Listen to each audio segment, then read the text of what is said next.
Up next, Steve Kohlhase presents Mystery Hub, the GPS Hypothesis, Gas Pipeline Syndrome.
Welcome back, everybody.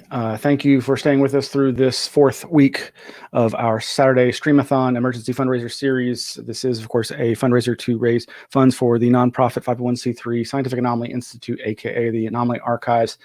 As you saw from that video a couple years ago, I had my own experience with this phenomena, and I know that I am one of the lucky ones in that it did not last for whatever it was. Whether or not it was related to what is described as the global hum phenomena remains to be seen. But I can tell you, it made me empathize even more with folks who've had this experience and who continue to have this experience. And I keep my mind open to a wide variety of possibilities about the nature of it and explanations for it. And one of the researchers whose investigation of this I find very compelling and intriguing, and I want to continue to keep an eye on, is that of the previously mentioned Steve Kohlhase. Steve is a mechanical engineer by degree for 45 years in the design, construction, and management of plants and facilities in the process and refining industry, for the last 15 years, managing real estate and facilities for the company and investigating this problem on his own time. Since he started realizing having hum-like conditions and experiencing many of the typical symptoms of chronic exposure, like interrupted sleep and uneasy feelings in late 2009, he has searched for answers that led him to the gas pipeline syndrome hypothesis that includes the well-known hum as one of the symptoms. He believes GPS explains many of the reported hums since the mid-1970s. And without further ado, I'd like to bring on Steve Kohlhase. Steve, how are you doing? Good, Smiles. How about yourself? I'm doing pretty good. It's been a great day. We've had some great presentations on a wide variety of topics, and I'm just so glad to finally be connecting with you and giving you the chance to speak to this phenomenon and as you've experienced it and as you've researched it. And as we said earlier, we've got coming up after this a special screening of the documentary that is focused on you as an experiencer and investigator by director Garret Harkawik, called Doom Vibrations. And so as we get towards 6:30, we'll do a little brief break, just like that intro video, and then we'll bring on Garret and have y'all briefly engage and discuss. We'll kind of discuss this thing, and then we'll have a screening. So if you don't have any questions or comments before I'll give the floor to you. No. This is the first time I've done a podcast, so I've got some notes I'm going to follow. So I'll be looking down, and but I do appreciate the opportunity to share learnings since 2009 and what I've been working on. But first of all, hopefully your audience has not been affected by this COVID too much, and at least there's some hope with it. But unlike this hum and what I've learned dealing with the administrations and government, things of that nature, and FERC, I don't think there's much hope of actually solving this problem, but from my work, at least many people I've talked with that have followed up on watching the documentary from Garret, it brings relief to them. And so anyway, going on forward, it was interesting that you mentioned Jared Keller. I have talked to him, and obviously I think it was mentioned in his article.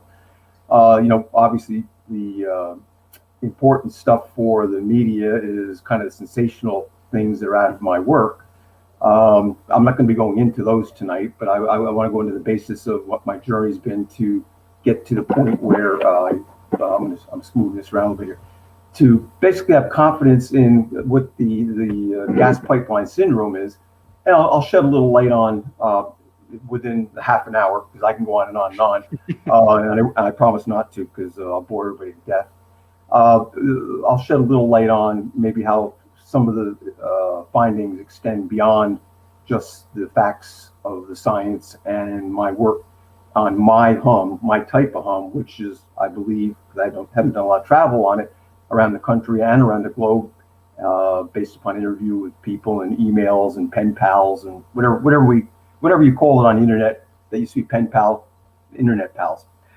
I think the original reason that I started to get involved in late 2009 was the disruption of my sleep, a low frequency sound while obviously trying to sleep, and it got worse and worse and worse. The typical comments that you hear that the other spouse did not hear it, or anybody else in the house, at which point basically the only other thing in the house was our dog. And you'll see a little bit of her in Garrett's documentary, which is interesting. So besides myself starting to sense this and being really bothered by it, ear pressure, obviously keeping me up at night. And I think once you start focusing on what a problem is, you start getting anxious about it. And at that point, just maybe it was kind of like dumb luck, that it fell into a timing aspect of what put me on to look at the gas industry, the gas pipeline systems were, at that point, 2 large natural gas compressors were installed behind our neighborhood, not to our liking. And they were started up early 2000. The second one was started up in early 2009, and probably by the time it got on stream and maybe became sensitized to the sound and sensitization for different people, I think from what I'm understanding from people that do vibroacoustic disease and other things, is it's a built up aspect over time if you've been around low frequency things in that nature. The pipelines came into the compressors themselves became a focus of monitoring that the company was abiding by their good neighbor talks with us, and that they're meeting the requirements of their operating permit, and only people that live nearby are going to do that. So anyway, make a long story short, on this particular aspect, it turns out that after time, started looking at the compressor station as a point source, then started looking at all of the other sources around after meeting with the company, the gas company. This is a transmission company, it's not a local utility, to look at other things like highways, water pumps, railroads, a little manufacturing, and anything else in our quiet neighborhood area. And we have power lines behind us, and I was able to go out and evaluate that it was possible that it might have been power line hum. Everybody knows what that is. You can hear it buzzing on humid days, and and I'm not an electrical engineer, I'm mechanical, so I said maybe there was something coming off of those lines. So fortunately, in my position, I had contact with our business agent with the utility company here, Connecticut Power and Light, which is now Eversource. And they actually funded, they were an acoustic scientist and an associate in January of 2019 and did in-house acoustic monitoring. And they showed a low frequency signature that looks like a diesel engine, and not a power type of electric power type of hum. So fast forward, ended up turning back to take a look and pursuing the operations of this new installation behind us. It got to the point where there was some cooperation, and I ended up, and another neighbor, we were trying to figure out what was going on a localized little basis because of these compressors are behind us. Because what you see is what you actually think is the problem. So it finally got into FERC's hands, and talking with the folks down there, the environmental engineer, the gas company had to do a testing for their permits. So they did some low frequency testing in the area, mainly for the purpose of assuring that the compressors that weren't always running when the hum was still occurring, because these are transfer compressors, they're not mainline compressors, the hum was still occurring. But the data that came out of their report and the other report from the electric power company were very useful in the work that I did later on, including my unsophisticated measurements, because I'm not an acoustician, and my equipment is for repeatability and things of that nature. So that ended up going into a passion to figure this out, tracing pipelines around in this part of Connecticut, northern part of Connecticut, measuring, listening inside of a car, because I don't know if the folks on the podcast are aware that you can actually hear and feel the hum on a parked car with your windows up if you're in a hum affected zone. So using my unfortunate sensitivity to it, plus the tools, was able to establish that yes, the lines, all along lines, 15, 20 miles away, were radiating what I call infrasound low frequency noise. The signatures on the spectra actually do show that it's very low frequency. And so I, fast forwarding also without going into the weeds, I ended up coining the problem as gas pipeline syndrome. And in doing so, I also started to get pushback on nothing was going to be done if one or two people are complaining about this.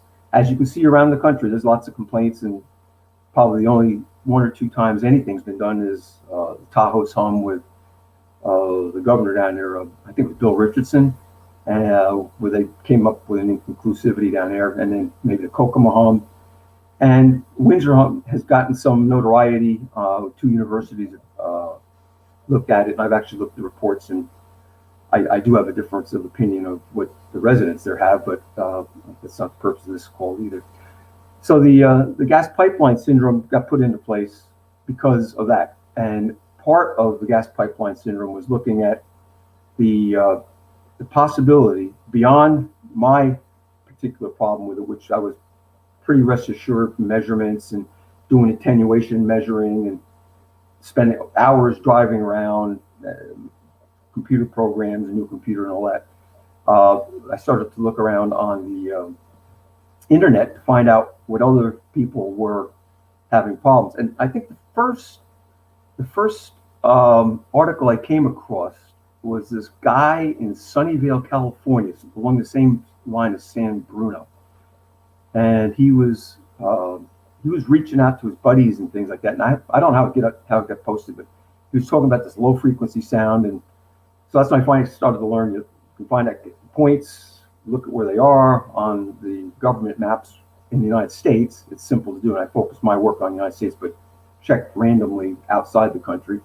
That typically, in almost all cases, these hums were within proximity of these high pressure natural gas transmission lines. These things operate, some of them 800 pounds, some of them up to 1,400 pounds, and they're changing the way they operate since especially 2005, where Bush and Cheney went in and put the EPAC, the energy program, together for developing the use of natural gas. Now, I want to make something clear. I'm not against energy development.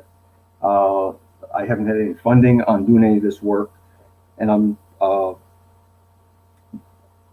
I acknowledge that there are other sources of hums, probably other sources of sources for this particular type of hum, but this hum is different than a lot of other hums, which are power lines, but it's not intermittent, so you have to have something that's constantly operating. You have to have something that's powerful enough, and you have to kind of understand the industry that it's in. And I don't claim to be an expert, but I've got enough input from folks in the industry of how they run, which is real hard at night, pushing gas. And so that kind of brought a lot of credence into what my problem is all about. But now extending it out to beyond my area, in 2010 or 11, somewhere in there, and that's 10 years ago, and I'm getting old at this point. I started to go around collecting data points and plotting it against the map from the Energy Information Agency of the U.S. government, and you'll see pictures in Garrett's documentary reflecting that. But it'll look like something. It'll look like this. I'm not going to go crazy on it, but it's got the points that I collected and cataloged onto the map with little dots. And my daughter go around at the end and put a spreadsheet together of all locations and stuff like that. And lo and behold, what I had a hypothesis of and working on was starting to come together. It was very interesting. So I finished that map up, probably sent it into FERC and others, and circulated it around 2012 and let it lie. And it would have been great if Dr. Glenn was on, because I have used some of his mappings to further proof out my work. So you'll see also in the documentary an older version of the hum.info locations in the United States with an overlay of the U.S. pipeline maps on it. And it reflects the same outcome as I had in 2012. And I just re-looked at the maps because the History Channel has actually asked me to talk to a piece that they're going to be putting on in a new show in early January. So, fortunately, folks like Glenn and others actually do follow up on it and are interested enough to take the information and bring it to audiences like this, or anybody that has an open mind that this is this could be part of what they are having as a problem, known as the hum, except I call it the gas pipeline syndrome because it extends farther than just one thing. It's not just sound. It's the radiation, and I won't tell you, without cooperation from the industry and an investigation, as I've been asking the government for 10 years to do, I'm not going to know exactly what the root cause, the mechanism inside these pipelines are, but it could be carried through noise from the compressors themselves. It could be the higher pressures. It could be the gas. It could be in turbulence. It could be these things that they call pipeline loops that they put in the side. They end up being like Coke bottles when you're blowing over, so they can get extra capacity within the right-of-ways for demand of gas when they need it. Because they're not allowing in certain areas, they're not allowing a lot of new pipelines to move all this frack gas and the feeling that it's a great green energy fuel.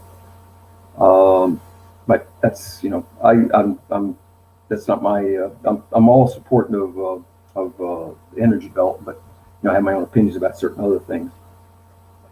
The primary reason behind why the onset for me occurred was change. There's 3 lines by me. I'm not going to mention the company's names, but 2 different companies, and they're very large, and they supply much of the gas back and forth up here in New England, and that down to New York City and Long Island that comes down from Canada.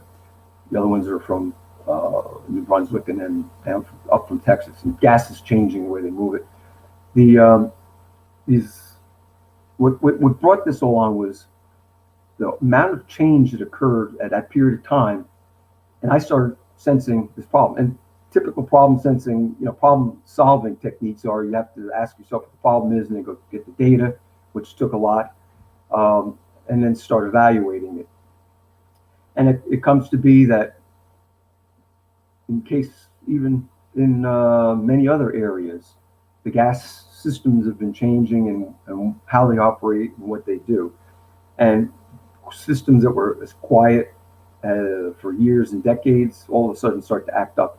I was going to say the lines by me were, one of them was a 24-inch line installed in 1966, and another one was 1959, and another one was 1991, I think.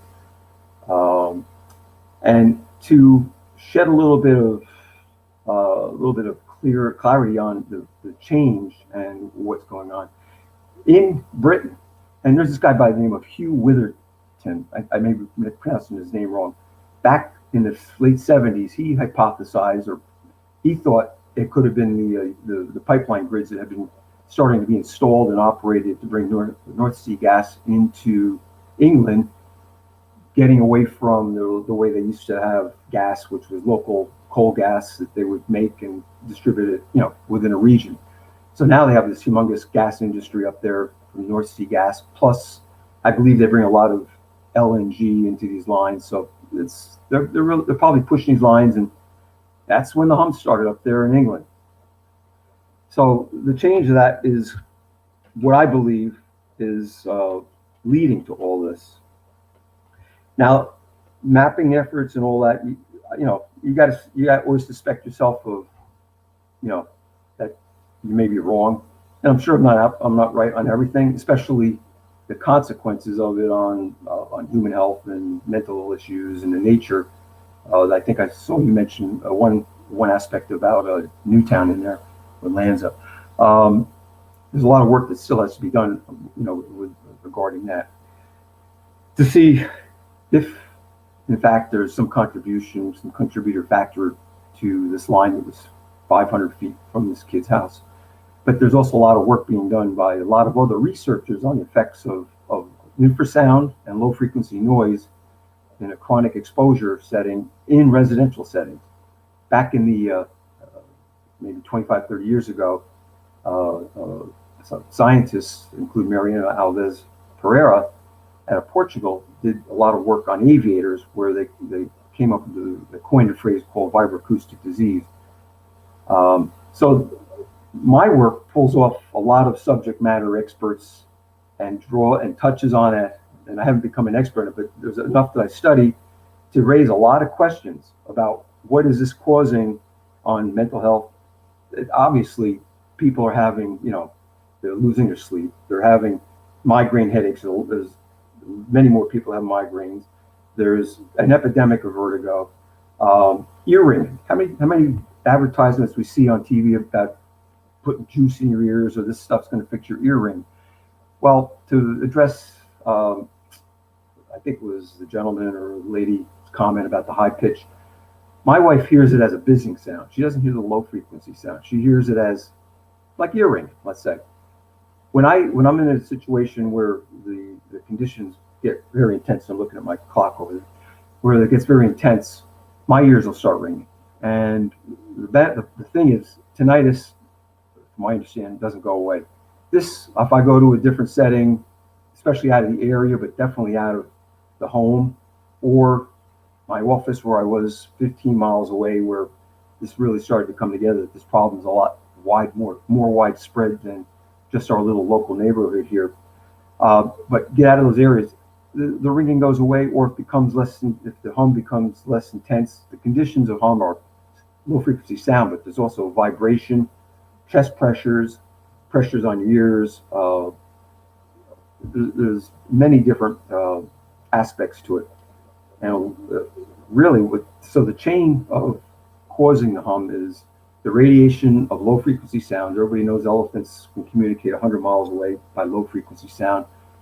Raleigh waves carry across the earth, the surface of the earth, and then they interact, they resonate hollow structures, homes, buildings, wood structures, concrete structures that are in their path. And this stuff I've measured 20 miles away. Within the first mile, it attenuates down, so obviously it's going to be the worst. But so anyway, the buildings resonate, and a lot of people will say you got the tingling vibrations in your feet. I think the hands are less sensitive, so you don't touch anything and feel it that way. Bed springs, at times when the condition is just right. You'll see in the video thing of my pool when it's covered up, but if we have time after the video shows, I'll show you another it's called standing waves that are caused by the interference of sound waves, or the bouncing within the structure that is there. I guess I'm going to say the natural frequency, but causes standing waves. And they have that in California, where pools, when they have earthquakes, will start having standing waves, which basically the waves go like this. They're not pushing like you see in ocean, or if you hit the side of a pool, you get vibration.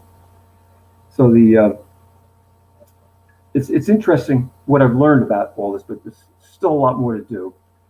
And one of the key takeaways for having, being able to attend something like this is there may be somebody out there that actually has some authority, some pull to actually have something done investigative-wise on this problem.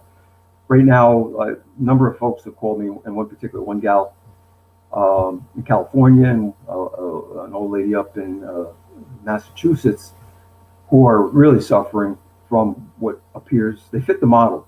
I call it the gas pipeline syndrome model, being that if you're within 10 to 15 miles of these lines are shown on the map, and they're active lines, and you have the right explanation of what the conditions are, but they're being seriously bothered by more than just this, more so by vibrations and pressure on their bodies, and they're obviously sensitive to it, than actually the sound. The sound you can mask, as I participate in a lot of forums, and one of the forums somebody said you listen to 747 sound aircraft cabin noise on YouTube. So I tried doing that. It worked. But then on YouTube you get commercials and stuff like that. So I found something on mynoise.net where there's aircraft cabin noise. And every night I just put it on, because at times it's not bad, but it might as well just mask it. And it takes care of the annoyance of the droning, tonal sounds that really were keeping me awake. Um, let's see. This has been going on for 5 decades. Sufferers, like people like myself that actually hear it, and I think also Smiles and maybe some other folks that are on the call, we're kind of like mind canaries and sensing something that's wrong. Now, I've pursued a lot of agencies and my local, state, federal representatives. I've gone to FERC, CDC, EPA has nothing to do with this. And the regulations are so antiquated for basically hearing protection and community noise based on higher frequency standards that this low frequency never gets measured by regulation. So if anybody's complaining about the low frequency on making noise, this will never get picked up. So nothing's going to get done until there's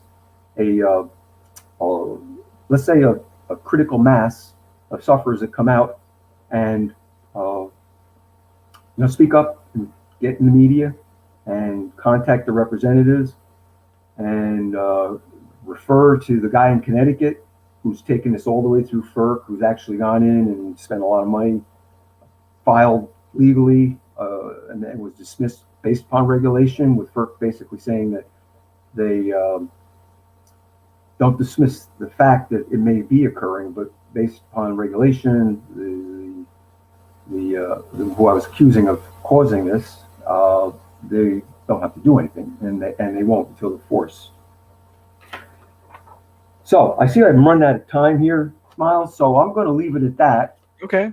If we get a little bit after, I'll give you 1 or 2 things you can show. If we don't have enough time, I'll sit around and air any questions, because I've aired a lot of questions with a lot of folks that have contacted me. So. All right. Well, we're going to take a quick break, and then we'll come back with you and Garret Harkawik, and then we'll talk briefly, and then we'll have the screening. And if there's questions afterwards, we can take those. And thank you so much. I really appreciate your coming on and taking the time, both of you. And we'll be right back. Thanks, Paul. Up next, a special screening of Doom Vibrations, with special guests Steve Kohlhase and director Garret Harkawik.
Good evening, everybody. Welcome back to the finale of this week's Streamathon Emergency Fundraiser series. Thank you so much for sticking with us. I'm Smiles Lewis. I'm the founder of the 501c3 nonprofit Anomaly Archives, aka Scientific Anomaly Institute. And as you've been watching, we've had on Steve Kohlhase, who has been experiencing and investigating this strange audio phenomena that is often referred to as the mystery hum, and which he identifies as being probably a gas pipeline syndrome as a way to describe the possible, probable, in his opinion, source.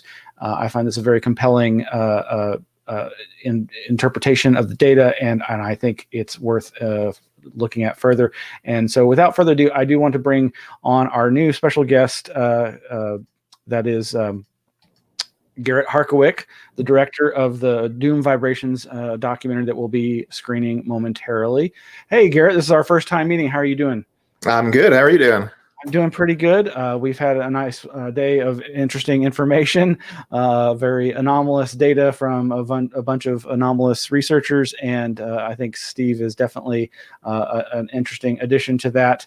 And I'll go ahead and add him back into the stream here. Hey, Steve, thank you so much. I'm going to go ahead and rearrange this. So yeah, there you all are. Hey. I like your backgrounds better. Oh, well, thank you.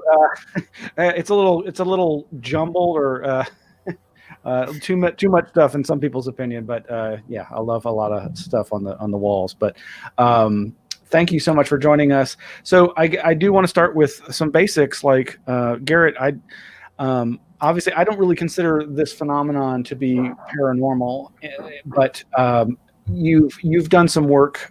We screened your other documentary, Remote Viewing Memories, which of course touches on this idea of psychic remote viewing, and you've of course done a number of other pieces. Oh, and I totally failed to read. I wanted to read your where'd it go? Your what I have for your bio here. Okay. An Emmy-nominated documentary filmmaker whose work has been screened internationally. He's been video making professionally for over 10 years, during which he has produced, directed, and edited everything from music videos to feature films. He lives in Wilmington, Vermont, with his wife, daughter, and cat and dog. Now 2 daughters. Oh, well, that's right. Recent addition. Yeah, now 2. That's great. Thank you. Congratulations. So I'm curious, what did you always have an interest in these kinds of what some people consider strange subjects? Yeah, I mean, my first true documentary was a short film called We Will Forget, and it's about a guy, Robert Fitzpatrick, who was a follower of Harold Camping, who believed the world was going to end on May 21st, 2011, and it was sort of this whole biblical prophecy type thing. And I just kind of stumbled onto that whole story. My wife and I were actually on a cruise, and the people in front of us in line were wearing these T-shirts that said, "Get ready, the world's ending on May 21st, 2011." And this was like, I think April or March or something. And I just thought that's so fascinating. And so I tracked down a bunch of people who were believers, and one of which was this guy, Robert Fitzpatrick, who he was notable because he had spent $125,000 of his own money on subway ads. So that was sort of my first true documentary, and I think what really interested me in him was he was there was a lot of media about him at the time that was kind of like, look at this guy, he was obviously wrong. And I think what interested me was just sort of looking deeper into his story and really just sort of giving him the space to talk about why he believes what he believes, and that sort of thing. But I also make films not necessarily about the paranormal or what people would call conspiracy theories.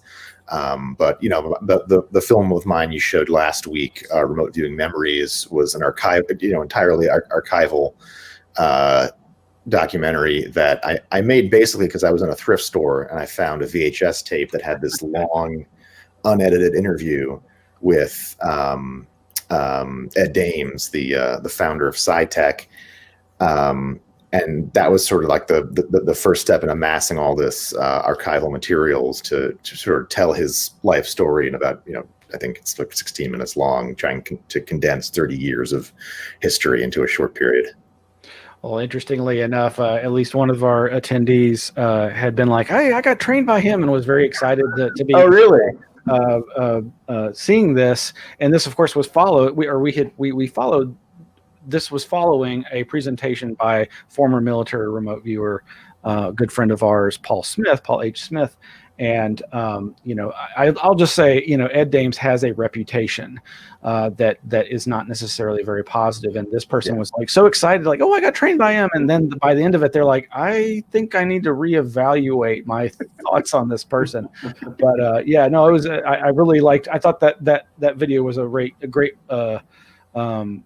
accoutrement to the kind of 80s retro style that we've been using for the those intro videos with the neon grid and everything. And I totally see here, the arc of, and this is obviously something documentarians are always fascinated with, and we as the audience are fascinated with, is the beliefs of people who believe or experience things that seem out of the ordinary to the rest of us. And as I have said, I feel very empathetic more than I did before. I was always fascinated by these stories of geographic locations, of mystery homes. Sometimes they were, occasioned by masses of people hearing it, which makes it easier for those who are hearing it to deal with it, in so much as they're not just feeling isolated by being the one person or the few people.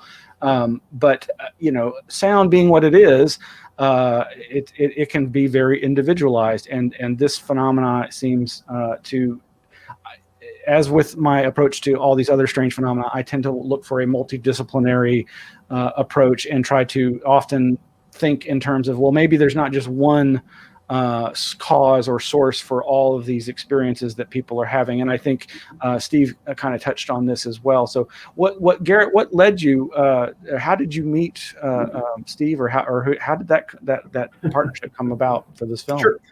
Yeah, so I don't remember when I first heard about the hum. I think it was probably just some article I read, and I remember thinking, "Oh, that's interesting. I think it'd be a really fascinating subject for a film, just because I love sound and exploring sound and that kind of thing." But one issue that I constantly have as a documentary filmmaker and as someone who makes my work entirely independently is that we're in this sort of renaissance of documentary film right now, where Netflix and all the big streaming services have found that people like to watch documentaries, and so there's a lot of content being made all the time. And so all the time I will find a topic that I'm interested in, and then realize either someone's already made a film about it, or there's a film being made actively. It even happened, like my down the street neighbor is he makes interesting displays in his front yard, and I was thinking I should just do a short doc about him, and someone had already done it. So so I initially thought there must already be a film about the hum, and I kind of put it aside for a while, and then I think I made Remote Viewing Memories, and then after that I was thinking, sorry, my phone keeps going off. I was thinking, maybe I'll look back into that and see if there hasn't, if there has been anything made, and to my surprise, there had not been any large scale documentary projects made about it. So I started researching, and Steve's name came up just Googling it. And I thought, he lives relatively close to me, which is always a big plus when I'm trying to pick a subject. And I just, emailed him, and he said, yeah, absolutely. And we talked, and pretty early on in the process, obviously I could have made a much larger view film and interviewed a lot of people, because there are obviously other theories about what causes the hum, and there's a lot of people who hear it. But I thought his research and his story was so compelling that I wanted the film to be entirely from his perspective. And so rather than interview a lot of people, I just decided I'm going to interview him, and it's going to be him telling his story and give him the space to really try and articulate it in an interesting way, and be just allow him to have that space to really lay it all out. So, Steve, when you were contacted by Garret, I mean, I would imagine you were a little trepidatious. How did your thought process go, and then what was that meeting, or how did that all unfold?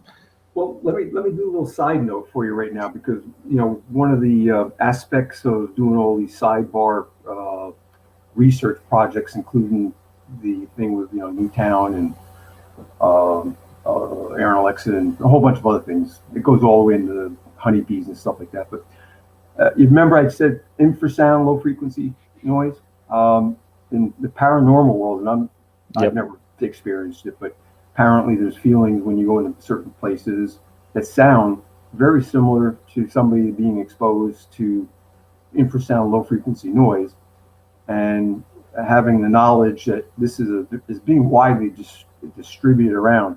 There may be something to look at there, maybe a little different spin on it. But indeed, yes. And apparently infrasound, low frequency noise will make your eye. This is others' research. I never experienced it, so that's why I'm not going to go into a lot of the sensational stuff. But it'll make your eyeball shake a little bit, where you actually can see images. So maybe there's an aspect to this that, in the expansive view of looking at paranormal, somebody would be interested in taking a look at it. In fact, there's a really classic British TV documentary called Haunted House, Haunted Mind, and you're right, though. Infrasound is often referenced in the cryptozoology Bigfoot research field. Like, that's become like that's infrasound. Like, it's just like this throwaway now. Like, they learned about it, and they're like, that's our excuse for everything as far as why these creatures are able to do what they do. But no, absolutely. I think this is why my zine in the 1990s was called ELF Infested Spaces. It was about this idea of extremely low frequency and the voluminous research that so many governments and militaries have done into the psychotronic effects of electromagnetics. But the thing is, it's all about sound, vibration, and electromagnetic radiation. All of these things can be used to affect brain waves and physiological effects and consciousness. So I think you're absolutely spot on. I'm sorry to divert you. A question. So back to that question about since probably I really realized that what was going on, and my problem with it is, I live in a home that this thing started, and who's going to do something about it. And once I became pretty confident in my findings about the source and what was going on, I tried to get it in newspapers and things, and the New Haven News, the New Haven Register ran it, but the local paper wouldn't. I think there's a lot of influence with monies and stuff like that. People are afraid to run things like this. People are afraid to speak out about it because, the people getting, they want to be ridiculed for, thinking they're out of their minds. So anyway, when Garret contacted me, it was like, I just looked at the email, the date on it, because I'm writing the book in my words, which is a chronicle of from soup to nuts of everything. And I wanted to check the date. It was like April 2017. I wasn't intrepidated at all. I had been approached once or twice before. Actually, did some interviewing in the front yard with somebody from California, a known producer. It didn't go anywhere because I guess they couldn't get funding. So I was ready and roaring and willing to help them. I even fed them Subway meatball sandwiches when he came down. So he's welcome to my house anytime. Well, about, I guess, I'm curious, what was the length of time for the shooting schedule? Is it pretty tight? I think it came down twice. I know it probably took on and off. Took 2 years to put together, maybe, because it released. Yeah, I mean, it was 2 days of shooting. The first day was just, I interviewed. I think it was like maybe a 3-hour interview. Yep. And then just got some B-roll, and then I think the following summer I came back down just to get more shots. But in between that period, I was mostly editing it. So typically when I'm working on something, I'll shoot a super long interview and then just go through and kind of edit that almost as like a radio broadcast, and just focus on the words and try and, boil the story down. But yeah, I mean, obviously I wasn't working on it 8 hours a day every day for 2 years, but that was sort of like my main project for a while. And then, I score all my own films, so making the music was, a whole other step. But yeah, it was about two years. I forgot. Yes, the music in the stuff that we've played, I really enjoyed in remote viewing memories. And well, it's gotten interest. It's up to I don't know the quality of views. Garret filled me in on how views are on YouTube, but it's up to like 500,000 views. So yeah. Actually, I was gonna ask. I mean, I was pretty amazed when I discovered that the Atlantic publication had screened it and was publicizing it, and I thought that was quite an accomplishment, and not in the normal venue I would have expected it to be getting attention in. Did that result in a lot of feedback, or how did that come about?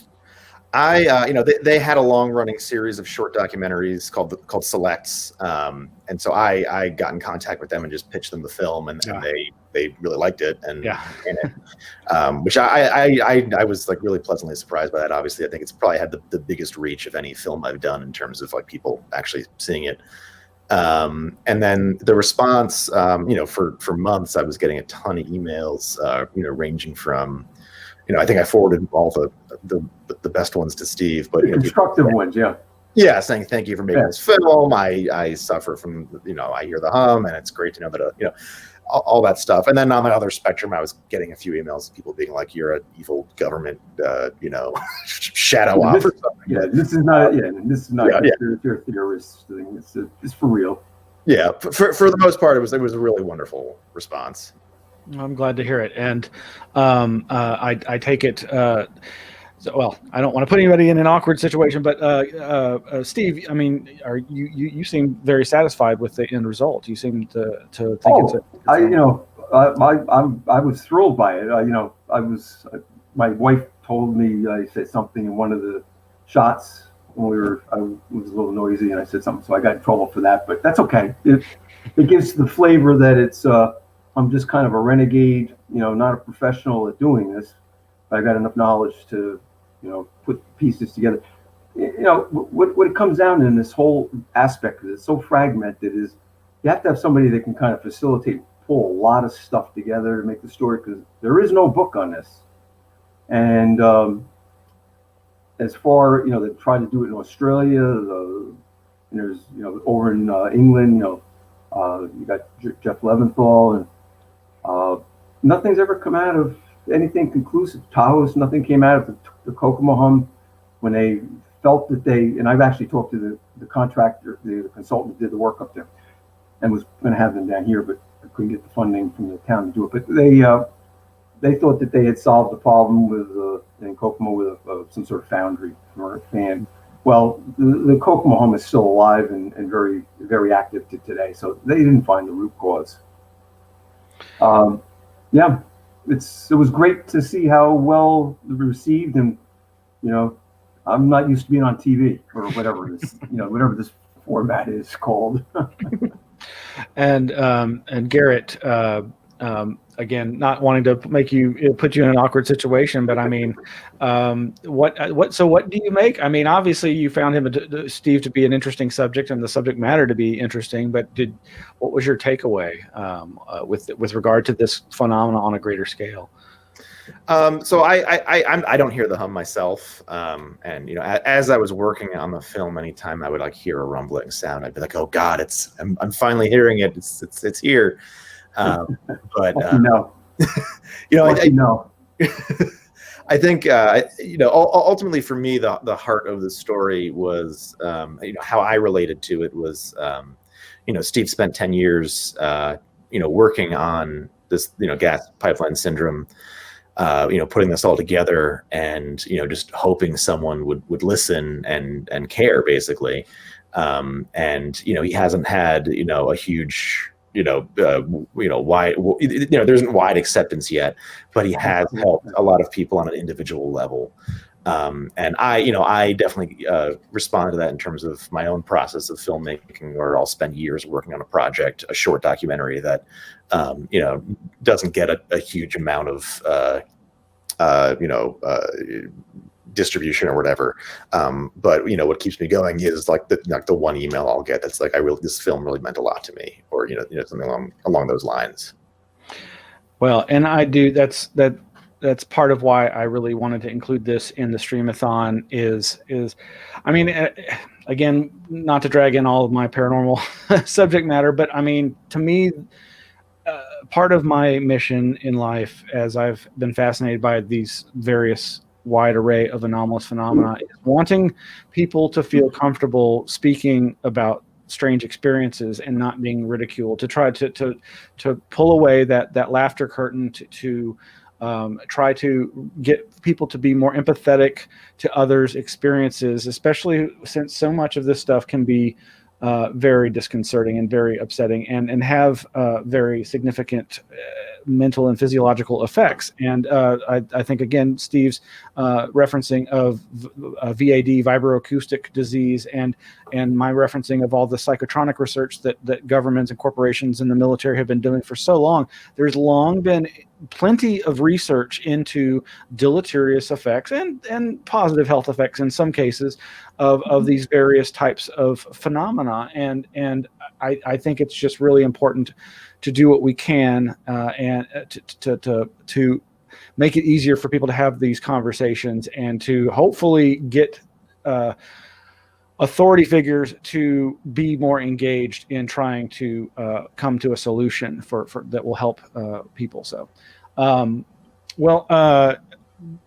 this is a subject that I would love to continue on discussing with each of you, and I'm sure now that we've opened the doorway to knowing each other, that I will be pestering each of you with more comments and questions offline. But I just want to thank you so much for participating, and for donating your time and donating letting us show your works, Garret. And of course, I'm very interested. So, Steve, you mentioned that you're working on a book. My private chronicles, because it's a lot of copyright stuff. You could never publish this thing. Okay. And, and then, Garret, what's next on the horizon for you?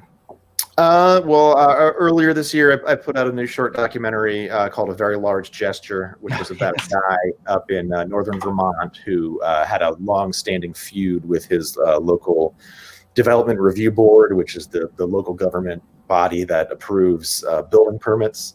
He wanted to put a large garage in his front yard, and they wouldn't let him. And it was a small town. There was some personal beef. And so eventually he installed a giant middle finger, a wooden sculpture in his front yard. And so the film is sort of like looking at this sort of unusual sculpture.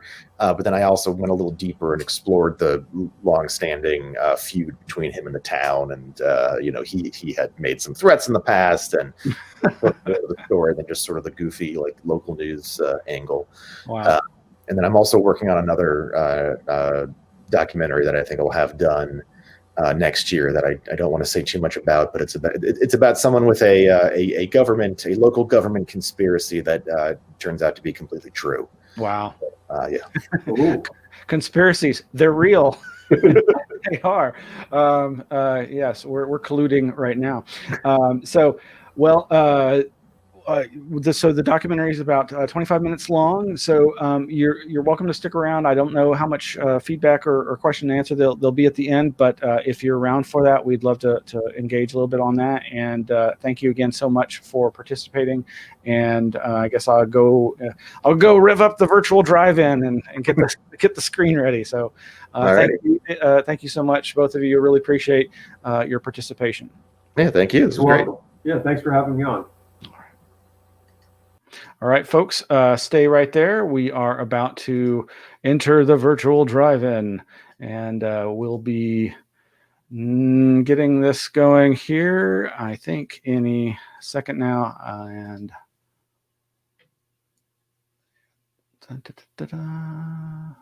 yeah, there it is. Okay, here we go.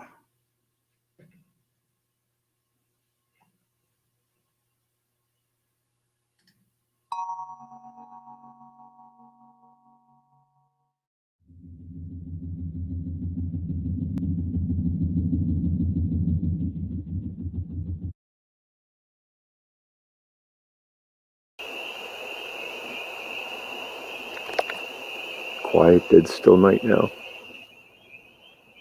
Little cloud cover coming in. Seems a little strange. Birds at 9:30 at night chirping away.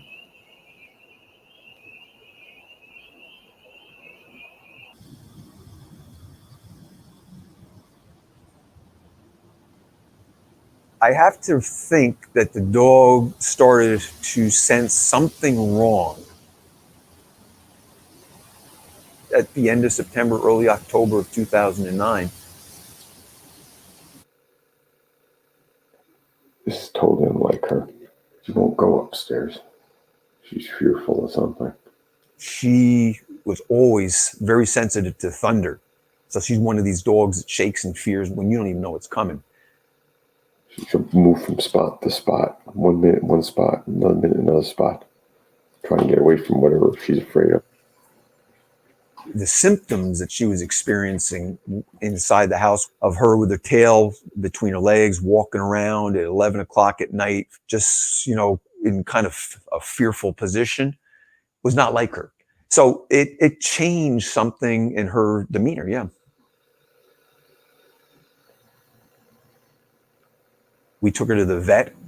The vet couldn't find anything wrong with her because you couldn't touch her.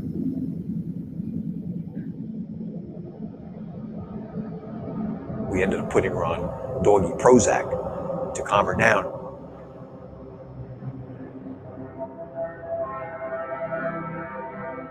We came up here from Jersey in '94, and between '94 and 2009, I can't remember having a problem like this. First of all, your ears are ringing real bad. Second of all, it's nauseating. And third of all, if it's a real bad day, it actually feels like your brain is being squeezed. My name is Steve Kohlhase. I live in Brookfield, Connecticut. My wife, Debbie, she lives here also with me, of course. My background is mechanical engineering and industrial facilities. Anything that has to do with chemical plants, refineries, or infrastructure like a sewage treatment plant. I was even in the nuclear industry for a while in the late 70s, but I got out of that.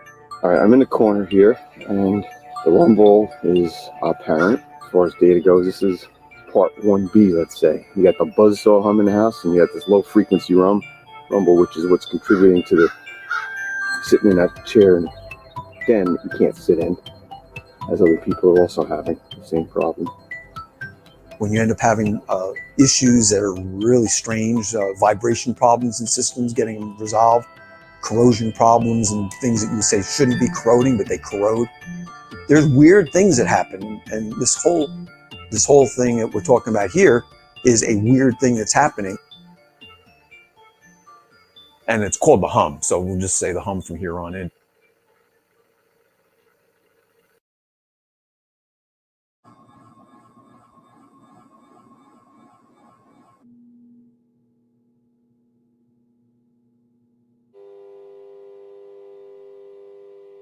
The sound that we're hearing started off as a very faint low frequency diesel engine sound. It was occurring in the bedroom at night.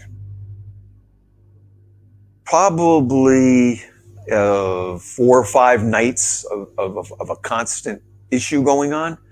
You start saying, gee, I wonder what that is. I mentioned to my wife, I said, I'm hearing this thing at night. And she said, well, I don't hear it. The window panes are shaking. I'm not sure this is going to pick it up or not. Somebody doesn't hear something and I hear it. What could it be? Maybe it's up here that's vibrating. It's not the window pane. There's something in the area. I need to check it out.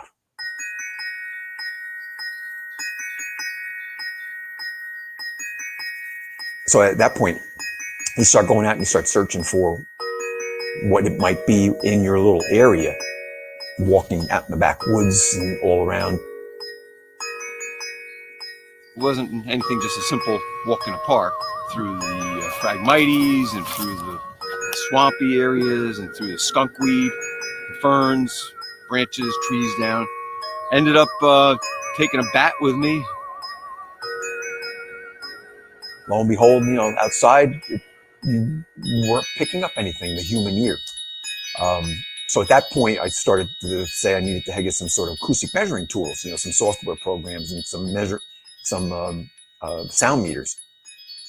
All right. So with the computer, there's a number of different programs on it for measuring sound and the properties of sound, basically frequencies and the intensity. And you can use a spectrograph such as this is showing right here. On the internet, you start finding people are all around the country, actually around the globe. They're experiencing the same things. And I'm saying, gee whiz, there's an awful lot out here. There's a lot of people that are hearing this. All that white is, I'm just going to hold this right here. That's how I started to realize that it's a lot wider problem than just this little neighborhood here. There's the Tahoe's hum, which was the early 90s. And then there's another one called the Kokomo hum. So what you're seeing there is a lot more intensity in this room than that one that we were just looking at a second ago. Now we'll take this over to the, honey, can you be quiet?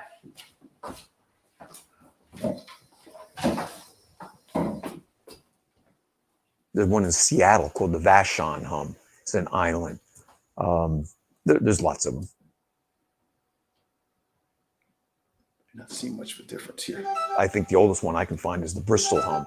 Besides I'm holding everything. It started occurring in England in the mid-70s.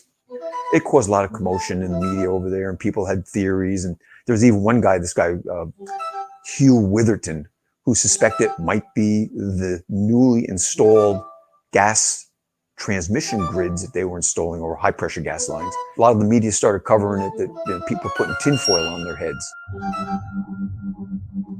Some of the theories are out there are radiomagnetic waves from cell towers, from cell phones. There's even been claims that the ocean is causing it. What is changing that all of a sudden we're starting to experience it here in Connecticut, that we're starting to experience it other places? Why is it growing and getting bigger and bigger? And a lot of those things, like the ocean, has been around forever. So a lot of these things you can start dispelling. Yeah. Well, I'm moving up towards the edge of the proposed site. I just want to make it quite clear to you, if we construct it down there, you will see that many of those buildings, and people confuse them for a farm. We do that deliberately. If you're flying over our most all our stations, you look down and say, oh, that's a dairy farm. We do that deliberately. May I summarize what we have here in this area? We're not summarizing yet, sir. May I tell you? No. We're addressing the issues that are here. Take a question. Well, one of the things you can see is their gas line. We can get to that at the end. Okay. I'll wait till the end. Okay. Let's go on to. You're talking about the more that we know about you, then we're going to feel more comfortable. Yeah, when you talk about your track record, you're talking about the $22 million fine in the 4 people that went to jail within your company, and also taking up Newtown piece where you had boulders onto the actual line itself. And I think if you followed that case to its conclusion, we would feel extremely comfortable. Good. I would say this to you, unless we can demonstrate that this can be built safely and environmentally sound, we're not going to get a permit. And operate it safely. And operate it safely.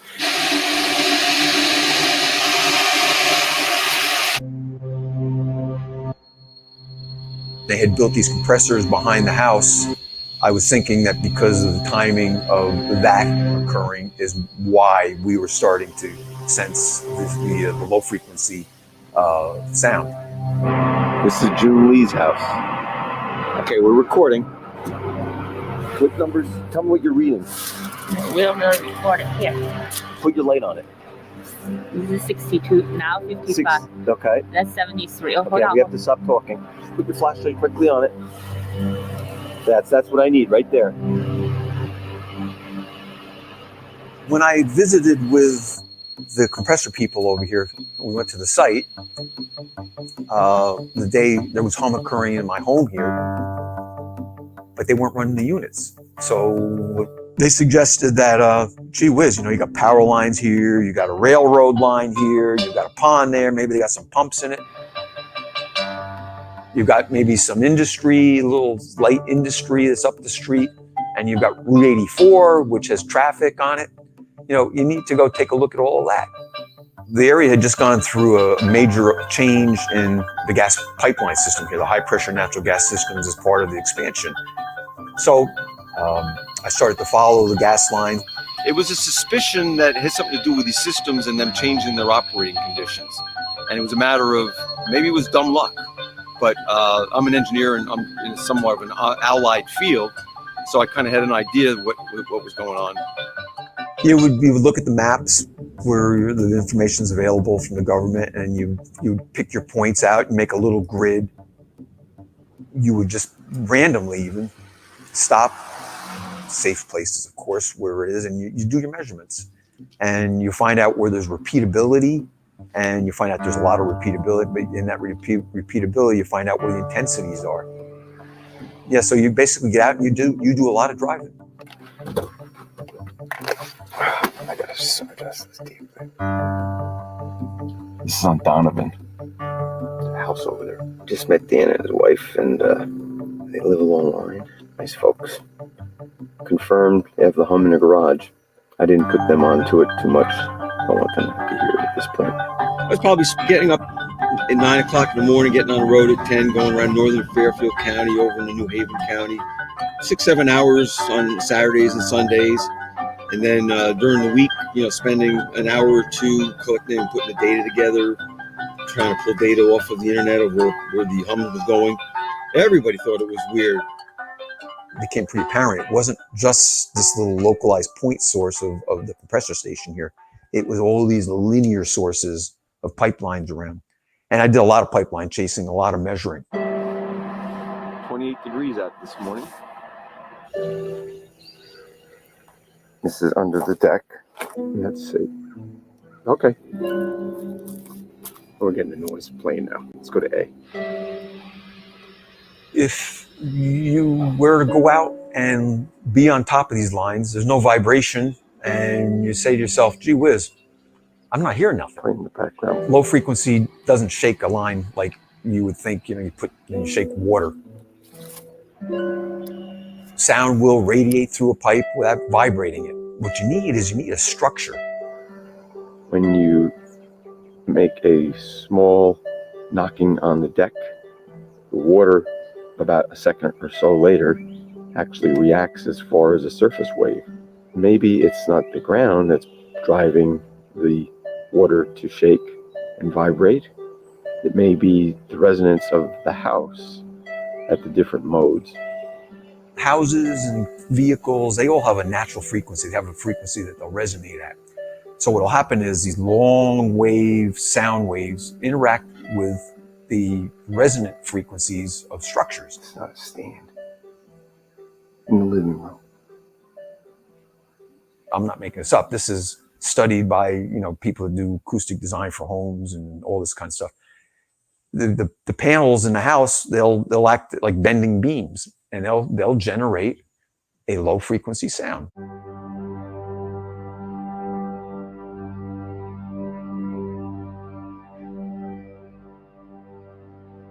This particular one has understanding, explained the problems and concerns in a collection of everything.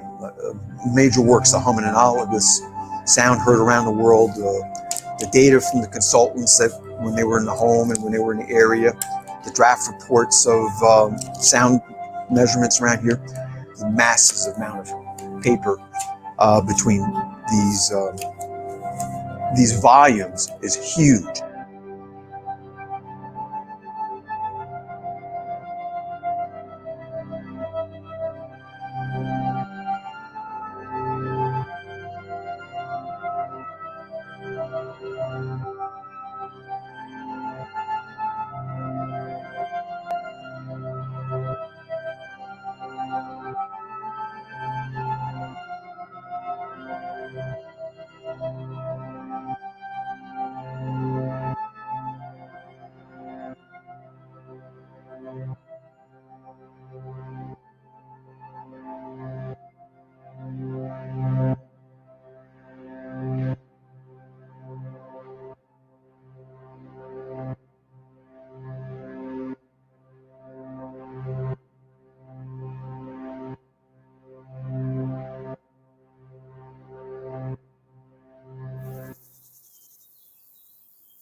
Being exposed to this chronically definitely is, it works on you. It makes you think different. It gives you a malaise. It's like, you don't feel good. A vendor of ours at work, his son was experiencing the symptoms of withdrawal in the home and things like ear ringing and headaches. And the kid was taken to a psychiatrist, was taken to health doctors, and there was no diagnosis. They couldn't find anything wrong with him, nothing. Father was crying because they didn't know what to do with the kid. And I said, well, is he on drugs? And it was, no, the kid was not on drugs. He was just pulling away from his friends and wouldn't leave the house. So I asked him where they lived. The areas where the pipeline systems come together up in the West Hartford area. So I visited the home, did the measurements and things. There was intense low frequency hum in their home, not outside, but in their home. The onset of when this kid started to have these problems is right after they fully re-insulated the house. Insulating a house is negative to improving the hum conditions in the house. It basically takes away the other ambient type noises. And then his wife started having problems. She started having the withdrawal issues and stuff. Now, if this is a family issue or not, I can't get into that. I joined a couple of these forums when I started doing my research to collect data and collecting locations and people's experiences with the hum. This gentleman, Dr. McPherson out in Vancouver, started setting up a self-reporting global hum collection map. I took that map and figured out how to overlay it onto the gas line maps. And if you look at it, you come up with a conclusion or an evaluation that these locations are almost all along pipelines and they're within proximity of them. When I was doing it with my map, I was sitting there with holy shits. I would tell my wife, I can't believe what I'm seeing. It's just matching right up. What changed in 1970 in the United Kingdom? They started installing these lines. They started using the high pressure natural gas. That's when they started hearing the hum. Tahoe started to hear the hum in the 90s when they started making humongous changes to the natural gas operations in New Mexico. So change here began when they started to change the pressures and the flows and the type of gas is different. So you're starting to put the stuff through old systems that are designed for dry gas. Gas pipeline syndrome is a whole life cycle that I've looked at of the hum from what I believe to be the source through the symptoms that people are experiencing and collecting it to the concerns and consequences it is causing, likely causing, possibly causing. This is research into mental health and brain and tinnitus and vertigo and schizophrenia, how it is tied in with low frequency oscillations. So this is a mental health issue.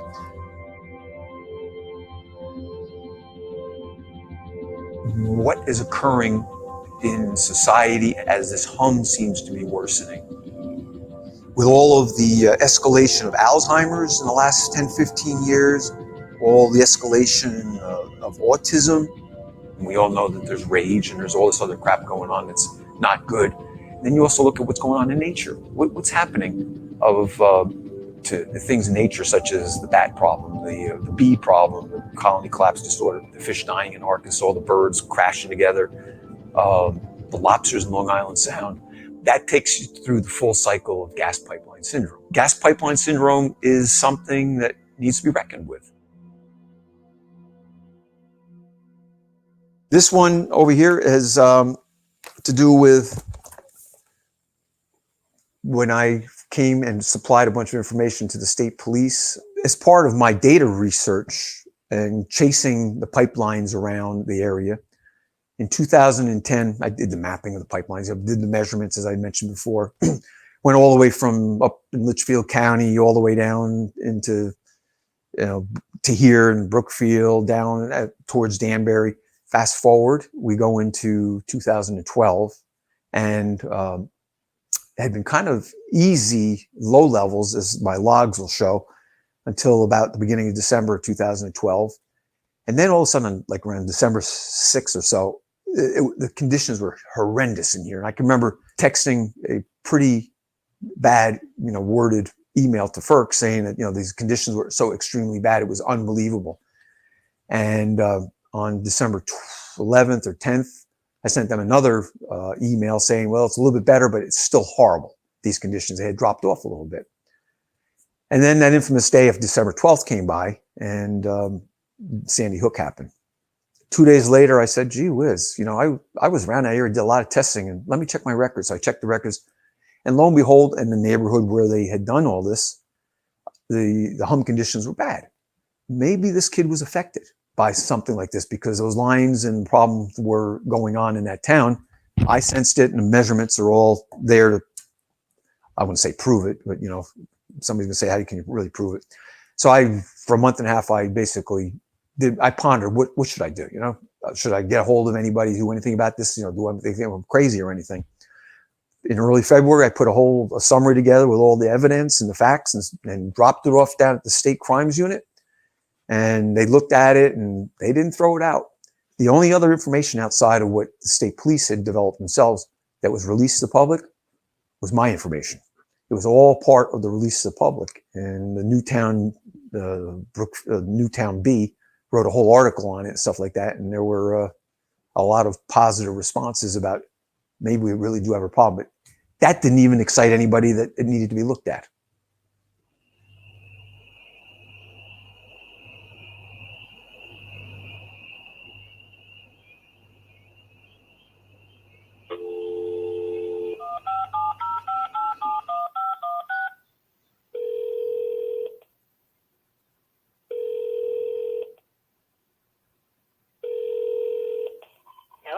Hi, Dee. Steve Kohlhase. How are you? Good. How are you? Good, good. How's the weather there? It's beautiful today, sunny and not humid. 72. That's fine. Yeah, just kind of checking in to see how things are going, and Right. I started to hear the hum in the later part of 2009. And 2012 was a particularly scary year. There was a lot going on that year, a lot of different sounds, and I was terrified. And I asked so many people about it, and all I got was, what noise? I don't hear any noise. And it was, it was right in my own house. That was the most terrifying part. And I had no idea what it was. so have you been using any of that sound masking that we talked about?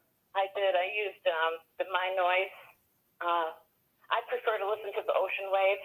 I did that for a long, long time. I would put the ocean waves overnight, listen to that, put it up a little bit louder. And mask it out that way. It helps, especially since the ocean is so soothing to me because I love Cape Cod so much. So that was what I used. I didn't want to use the sound of the airplane because to me that was just another hum. I didn't want to hear another hum. It feels like I'm expecting an earthquake any minute. But I'm starting to do better with it. But so many nights I said, how am I going to sleep tonight with the bed shaking like this? Right.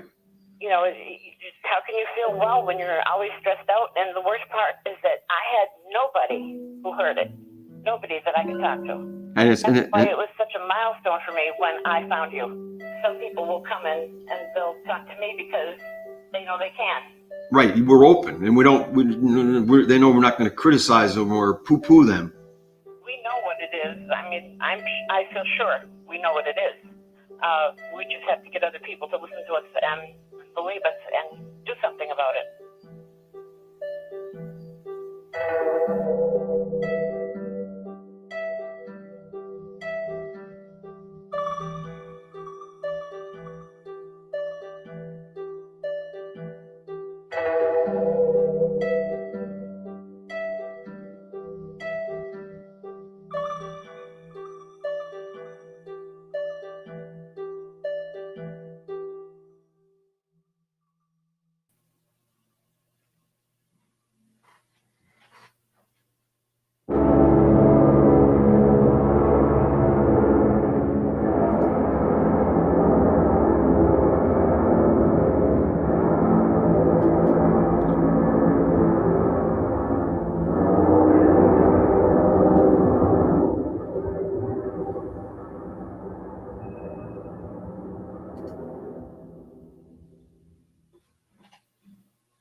All right, welcome back, everybody. Hey, Steve. Hey. You know, this is probably the fourth or so time I've watched that, and it really does get to me. Hey, Garret.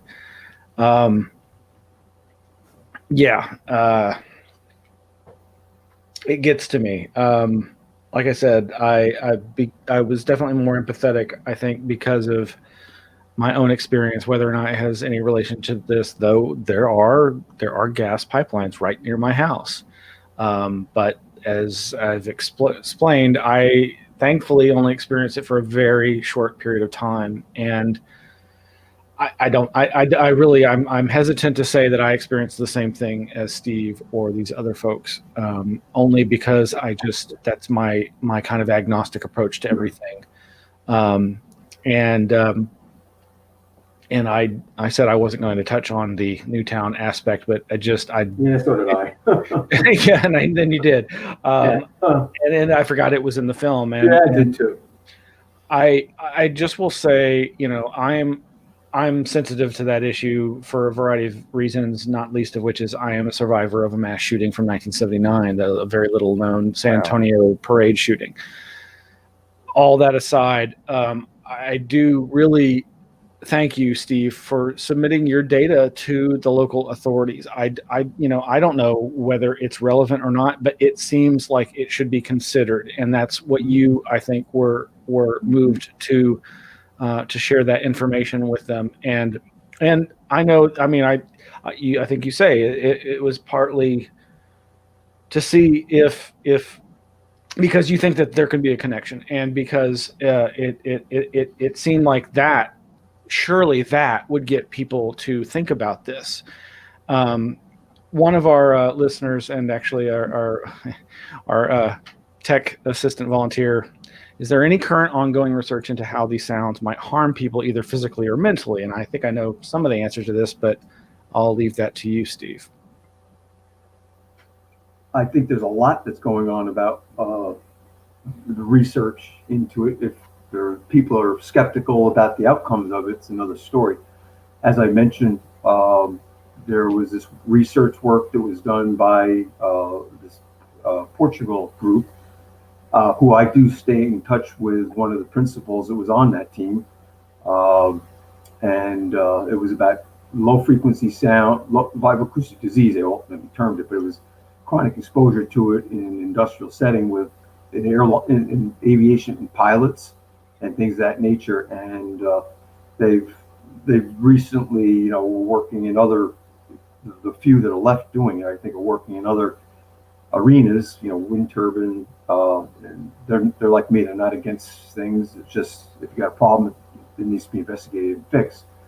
And there's all sorts of other research that how the brain is, the way I read the technical medical, which I'm not a medical person, and I do abstract reviews and things of that nature. It was mentioned about schizophrenia in here, where the university, the campus of Davis, I guess University of California, they're doing research on how the brain is affected by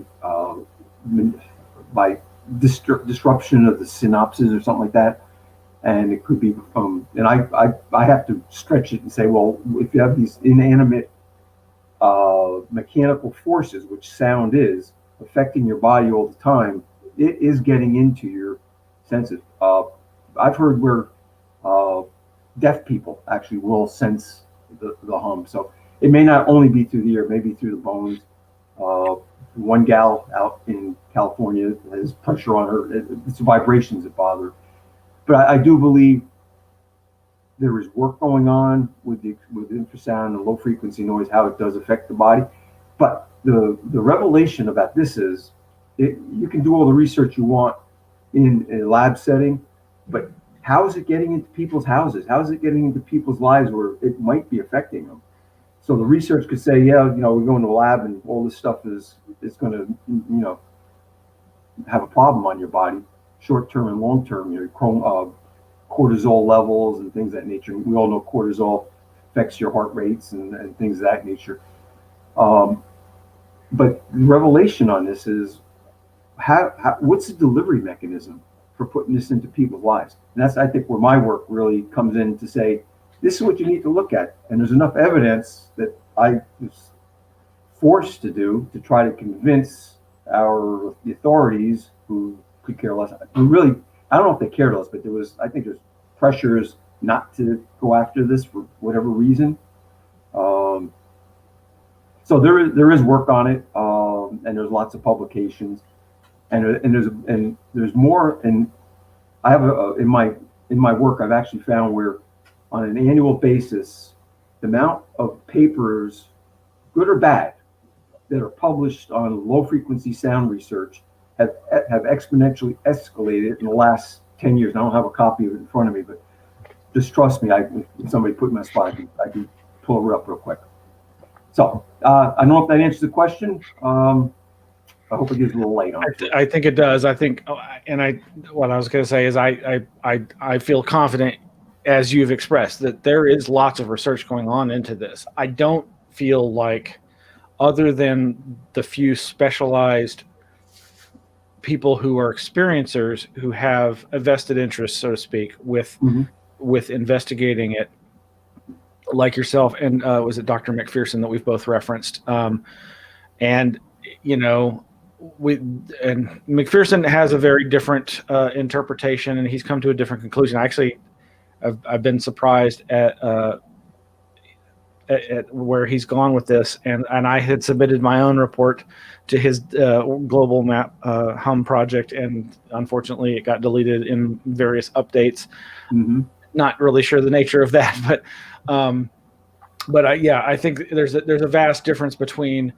I think that I'm very curious to know more about that. I think you said Portugal research, but I know we exchanged some information about people who were just there was I forget the podcast that I sent you the link to that was about environmental noise as a health. The one in New York City, yeah. I tried to contact the lady. I got one quick contact back, but then she lost interest in me. I guess. Well, and that's it. If I mean, on the one hand, she clearly was interested in this either for this episode or I forget what her connection was, but for people who aren't experiencing it on an ongoing basis, it's just a passing interest. It's a novelty. Yeah. And I guess, Garret, I wanted to ask one last question for you. I know, since I published I've posted 2 videos about me describing my experience. The first one was a radio show that I did with a friend, my co-host, and then I did that formal presentation.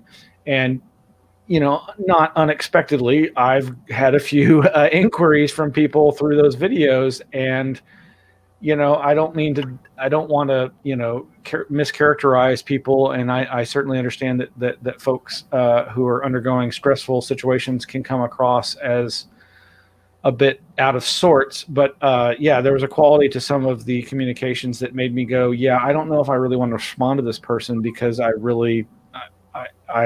just afraid of opening that Pandora's box of whatever issues they're going through, and that is not to discount the possibility that they are experiencing this exact same thing, and that it's and the conditions are causing their demeanor.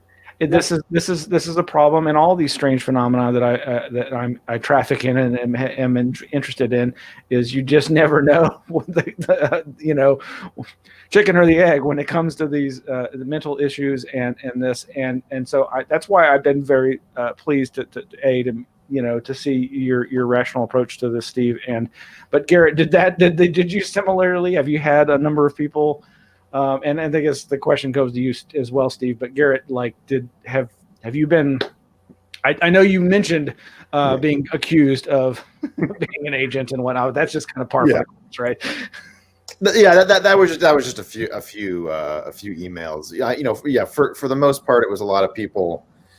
I think most of it was people asking. There was actually a surprising number of emails I got of people who thought that I was Steve.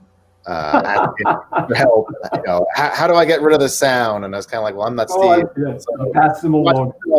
The whole point is you can't do anything about it, really. But I got like one really nice email from a guy in France who had watched the film and was hearing the hum and took a lot of comfort in it. I got an email from a guy who was working on a music project about the hum. It was a pretty big initial flurry of emails. I know Steve had asked me to be able to present some other data that he wanted to share, and I have we created an animated clip of those two maps. Okay, cool. All right. I think this should play here, and I think it's going to oscillate between. I see our volunteer is. Let me. Look at that. There we go. There's Glenn's map from like 2015 or something, and there's the a map. This is all public. It's all on the internet, and I just said, well, let's see how much it matches up where the hum is and where global energy is occurring. And those are pipelines on the one map, and where natural gas is being moved, and other liquids probably. And I think you'll see a relatively correlated picture. So, and then there was also the video, that clip that we have. This is yet another video of the infamous pool. Yeah.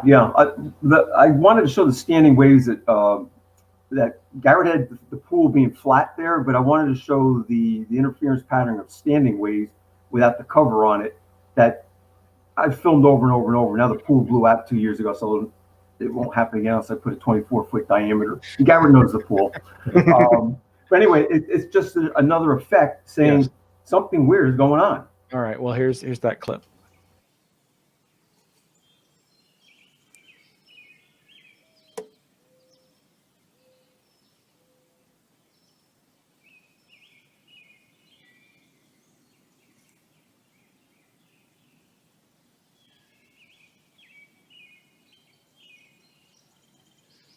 This is being caused by the ground waves coming off of the pipelines.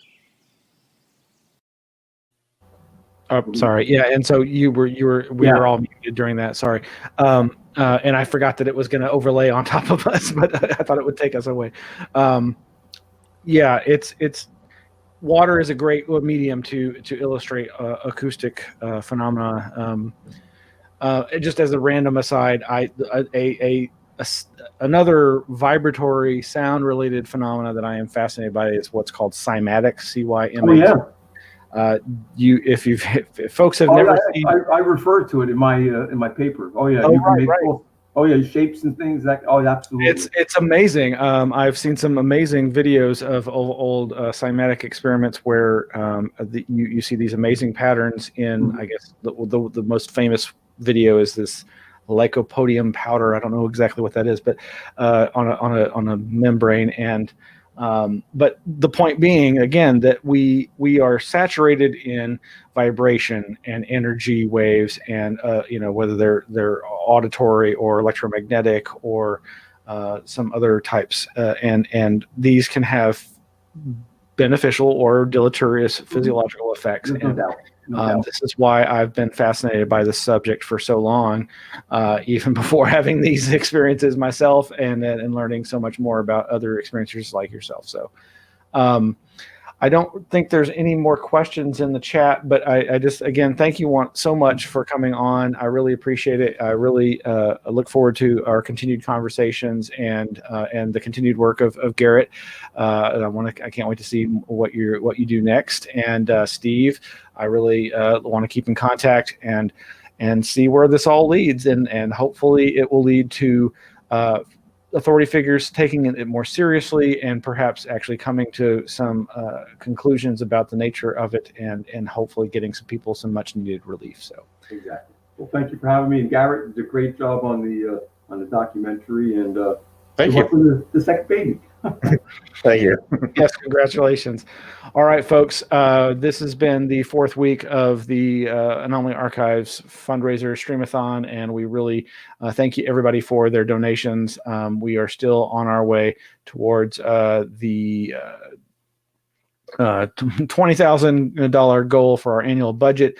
It looks like that we're approaching $10,200, and if you can give, that's great. If you can't, no problem. We understand, but we definitely need your help. We're also, unfortunately, we lost our lease, so we are now looking for a new location. So if you're in the Austin area and have leads on an 800 to 1,200 square foot facility that's inexpensive. I know that's hard to come by in this town, but hey, it's those extra eyes out there that we need to help us find this stuff. So, and with that, I'm going to go ahead and close this out. Hey, I see Steve, you're still there. If you want to talk afterwards, I'm going to just close this out and we can chat. And thanks everybody for listening. Really appreciate the interaction here, and take care. Wait, where is my final video here? Gonna close out with my little. All right, good night.